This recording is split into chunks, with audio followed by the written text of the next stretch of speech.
All right, so I've just had a question on Instagram. Someone has asked, how do I protect my personal assets when in a partnership with someone that may have less assets than me?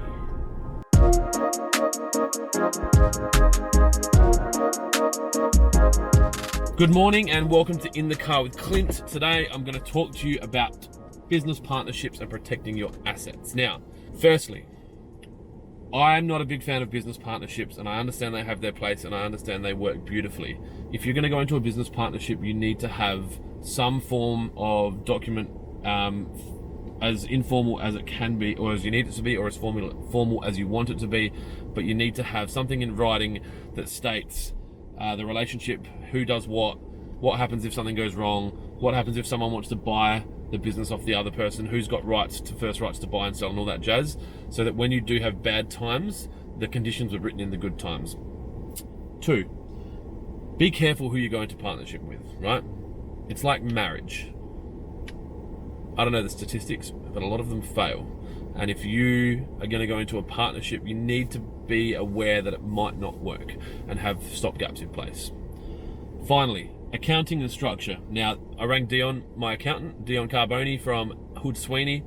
He's been my accountant for a long time now, very good at what he does. Having a firm like Hood Sweeney work for you, this is not a Hood Sweeney ad, by the way. Having a firm like Hood Sweeney as your accounting firm rather than a small independent works for me, because Dion has access to another 100 people that specialize in different areas around IT, home loans, insurance. There's a lot there. And they also have good relationships with law firms in case you're looking to restructure, etc. Now, the safest structure, and this is not financial advice, I'm not an accountant, I encourage you to find an accountant to give you this advice.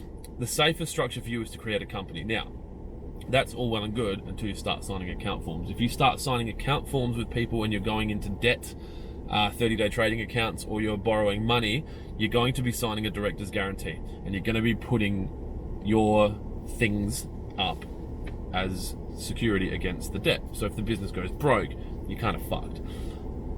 If the person that you're in partnership with has nothing and you have everything, the bank's going to go for you. Now, you can structure it in your shareholder agreement that it's 50-50, but you're still going to be 50% liable for something. So if you're worried about it, maybe don't go into a partnership. And maybe you could both create companies and invoice from each other and have one primary company and, have separate liabilities. I've seen that work for some people where they're both sole traders and one does a job and then they invoice labor to the other one, and it's fine. It really depends on how big you want to grow.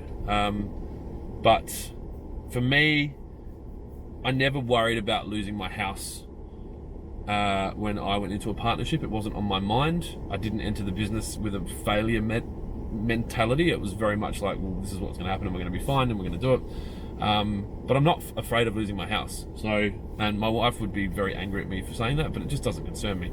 I don't actively go out to try and lose my house, but it's not something that I worry about because I know that I can just get another house and I will always be able to earn enough money to pay rent and live somewhere even if I don't own it. So I hope that helps.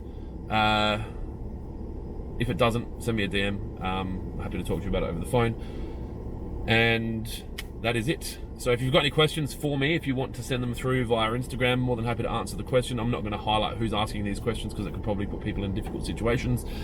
But yeah, happy to answer any questions you've got about my business, what we do, lessons I've learned, and the whole idea behind me making these videos is to help you not fall into the same traps that I may have.